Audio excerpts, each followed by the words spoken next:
Hello बच्चों, आज हम हिंदी में पाठ 5 धरती को महकाएं। ठीक है, इस चैप्टर में जो कविता थी उसे हमने एक बार पढ़ लिया है। इसमें धरती के ऊपर जो अलग अलग तत्व हैं उनके बारे में हमने जानकारी प्राप्त की थी। ठीक है, आज उसी चैप्टर से संबंधित ऑब्जेक्टिव क्वेश्चन है और फिल इन द ब्लैंक्स वाले क्वेश्चन है, उसे आज हम करेंगे। ठीक है, सबसे पहले निम्नलिखित प्रत्येक प्रश्न के उत्तर के लिए दिए गए विकल्पों में से सही विकल्प चुनकर उसका क्रम अक्षर प्रश्न के सामने दिए गए बॉक्स में लिखिए। ये बॉक्स है, सामने बॉक्स दिए हुए हैं, उनमें हमें लिखना रहेगा, पर आपको नोटबुक में लिखना है, इसलिए बॉक्स बनाने की ज़रूरत नहीं है। 4 ऑप्शन नहीं लिखेंगे तो भी चलेगा, लेकिन राइट आंसर जो है उसको आपको लिखना रहेगा। जिन बच्चों को 4 ऑप्शन लिखना है वो लिख भी सकते हैं, कोई इशू नहीं है, लेकिन आपका काम नहीं बढ़े इसलिए मैं सिर्फ डायरेक्ट आंसर लिखने के लिए बोलती हूँ। ठीक है, इसमें सबसे पहला प्रश्न है, खुश खुश कौन रहते हैं? तो 4 ऑप्शन है इसमें, शूल, पत्ते, फूल और पक्षी। तो कौन रहता है खुश खुश? फूल रहते हैं। ठीक है, आपने देखा होगा फूलों को, वो हमेशा खुश ही रहते हैं, उनको देखकर हमें भी खुशी मिलती है। दूसरा प्रश्न, सूरज की किरणें रोज डैश पर आती हैं। तो कहाँ पर आती हैं? छत, खिड़की, दरवाजे, धरती या धरा। 2 ऑप्शन मैंने इसमें लिख दिए हैं, तो राइट आंसर क्या आएगा? धरा या धरती। ठीक है, सूरज की किरणें किस पर आती है? रोज धरती पर आती है। तीसरा है, दीपक क्या जलाकर दुनिया को रोशनी देता है? तो ऑप्शन है शरीर, हृदय या अंतर, घर और मन। हृदय और अंतर दोनों एक ही हैं, दोनों में से अगर कोई भी ऑप्शन आता है तो राइट ऑप्शन आपको लिखना रहेगा हृदय या अंतर। ठीक है, चौथा प्रश्न, अपना अंतर जलाकर दीपक किसको रोशन करता है? तो इसमें 4 ऑप्शन है, दुनिया को, राह को, रात को और बगिया को। तो किसे रोशन करता है?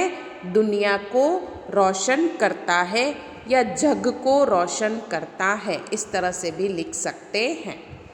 पांचवा है, हम अपने अच्छे सच्चे कर्मों से सारी डैश को महकाएं। तो किसको महकाएं? बगिया, धरती, कुटिया या खटिया। तो आंसर आएगा धरती। तो इसका वाक्य बनेगा, हम अपने अच्छे सच्चे कर्मों से सारी धरती को महकाएं। ठीक है, तो ये रहेगा ऑप्शन। अब दूसरा है, कोष्टक में से उचित शब्द चुनकर रिक्त स्थानों की पूर्ति कीजिए। कोष्टक में शब्द दिए हुए हैं, किरणों, दीपक, इंसा, खुश खुश। ठीक है, अब इसमें से राइट आंसर हमें फिल इन द ब्लैंक्स के अंदर लिखना है। तो सबसे पहला है इसमें, बगिया के फूलों को देखो कैसे डैश रहते हैं। तो खुश खुश लिखना है और ऑप्शन में खुश खुश यहाँ है। बगिया के फूलों को देखो कैसे खुश खुश रहते हैं, ये वाक्य बनेगा। दूसरा, सूरज की डैश को देखो रोज धरा पर आती है। तो किरणों। ठीक है, यहाँ पर किरणों आपको लिखना रहेगा, ऑप्शन में देखो किरणों लिखा हुआ है। तीसरा है, डैश को देखो कैसे हरदम जलता रहता है। तो कौन जलता है? दीपक, ऑप्शन में है, यहाँ पर दीपक लिखना है। फिर वाक्य बनेगा, दीपक को देखो कैसे यह हरदम जलता रहता है। चौथा, आओ हम भी डैश बनकर जग में अपना नाम कमाएं। तो इंसा, आओ हम भी इंसा बनकर जग में अपना नाम कमाएं, इस तरह से वाक्य बनेगा और ये फिल इन द ब्लैंक्स आपको नोटबुक के अंदर लिखने हैं। ठीक है, अब आपकी टेक्स्ट बुक के अंदर ये एक्सरसाइज है, पेज नंबर 35 के ऊपर। ठीक है, इस एक्सरसाइज को सबसे पहले हम पढ़ेंगे कि क्या है। आपकी कल्पना में जब आप किसी वस्तु का नाम लेते हैं तो उसकी तस्वीर आपके सामने आ जाती है। जरा सोचे तो, उससे संबंधित और चित्र भी मस्तिष्क में उभरने लगते हैं, और भी चित्र जो होते हैं वो उभरने लगते हैं। उदाहरण के तौर पर घेरे के भीतर फूल शब्द का नाम लेते ही पंखुड़ियों में लिखे भाव सामने आने लगते हैं। आप इसी तरह अन्य घेरे में लिखे गए शब्द संबंधी अन्य शब्द सोचकर पंखुड़ियों में लिखें।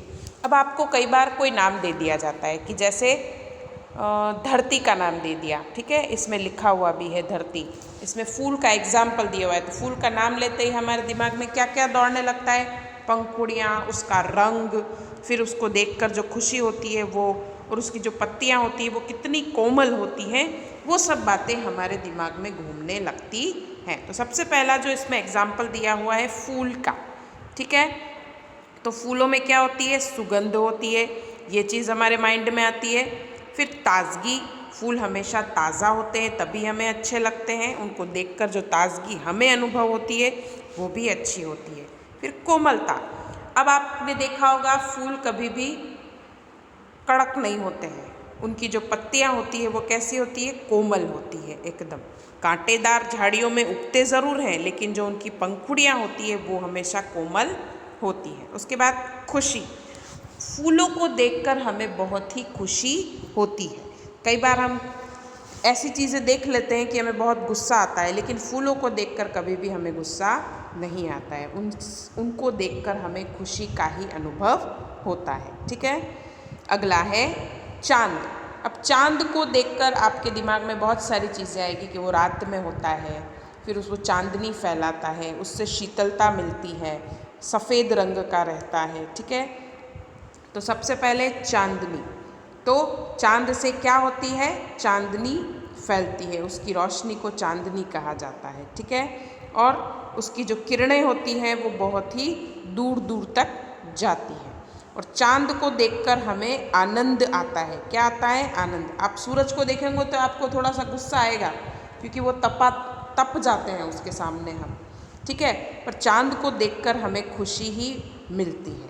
और शीतलता, चांद की जो चांदनी होती है, उसकी जो रोशनी होती है, उससे हमें शीतलता और आनंद प्राप्त होता है, ठंडक मिलती है हमें, ठीक है।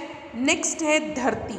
अब धरती को सुनते ही आपके दिमाग में यही चीज़ दौड़ती है कि धरती पर कितनी सारी चीज़ें देखने को मिलती है। धरती पर जंगल भी होते हैं, हमारे घर भी होते हैं, ठीक है। तो सबसे पहले जंगल, सारे जंगल कहाँ पर है, धरती पर है। फिर सागर, सागर भी धरती के ऊपर ही है। फिर प्राणी, विभिन्न प्रकार के प्राणी, चाहे वो मनुष्य हो या जानवर, वो भी धरती पर ही रहते हैं। फिर है पर्वत, धरती पर ही अनेक प्रकार के पर्वत हमें दिखाई देते हैं। तो धरती का नाम लेते ही हमें बहुत सारी चीज़ें दिमाग में घूमने लगती हैं कि धरती पर बहुत सारी अलग अलग तरह के लोग, अलग अलग तरह की जगह हमें देखने को मिलती है, ठीक है। नेक्स्ट है वृक्ष यानी पेड़। पेड़ का नाम लेते ही हमारे दिमाग में क्या क्या घूमता है, तो पेड़ पर हमें बहुत सारे फल फूल मिलते हैं, ठीक है। फिर पेड़ों से हमें छांव भी मिलती है, पत्तियां भी मिलती हैं, बहुत सारी औषधियां भी मिलती हैं। तो सबसे पहले इसमें है फूल, कई पेड़ों पर फूल भी उगते हैं, बड़े बड़े पेड़ होते हैं उन पर फूल भी हमें दिखाई देते हैं। फिर है पत्तियां, पेड़ों पर पत्तियां होती ही हैं, ठीक है। नेक्स्ट उसका जो अगला है वो है डाल। पेड़ की अलग अलग डालियां रहती हैं जो नीचे की तरफ झुकी हुई रहती हैं। और फिर है तना, ठीक है, यहाँ पर तना लिखा हुआ है, पेड़ का बहुत ही मजबूत तना भी होता है। और वृक्षों से हमें छाया मिलती है। ज़रूरी नहीं है कि इसमें मैंने लिखा है उतना ही आप लिखो, आप अपनी मर्जी से भी वृक्ष को देखकर आपके दिमाग में कौन कौन से शब्द दौड़ते हैं तो वो भी आप लिख सकते हैं। तो ये जो एक्सरसाइज है जो मैंने अभी इसमें लिखी है, ज़रूरी नहीं है कि आप वही लिखो, आपको कुछ अलग नाम सूझता है तो आप लिख सकते हैं, ठीक है।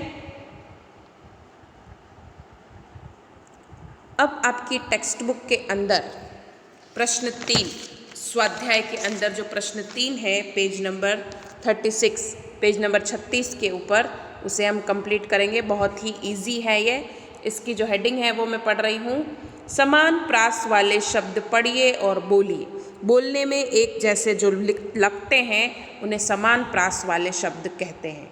जैसे उदाहरण के लिए इसमें दिया हुआ है मानवीय, ठीक है, मानवता, महानता, सज्जनता, समानता, ठीक है। फिर है लंबाई, तो चौड़ाई, गहराई, पढ़ाई, लिखाई, बोलने में एक जैसे लगते हैं। चाचा, दादा, नाना, मामा, बेटा।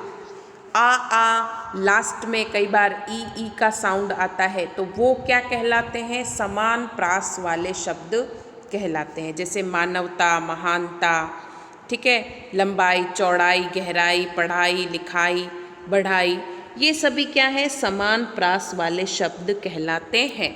इन शब्दों को सिर्फ और सिर्फ आपको रीड करना है, नोटबुक में नहीं लिखना है, ठीक है।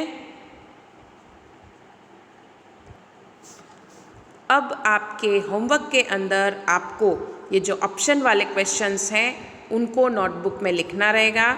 उसके बाद ये जो फिल इन द ब्लैंक्स हैं उसको भी आपको नोटबुक में लिखना है, हिंदी की नोटबुक में लिखना रहेगा। उसके बाद ये वाली एक्सरसाइज आपको आपकी टेक्स्ट बुक में ही कंप्लीट करनी है, नोटबुक में नहीं लिखनी है, ठीक है।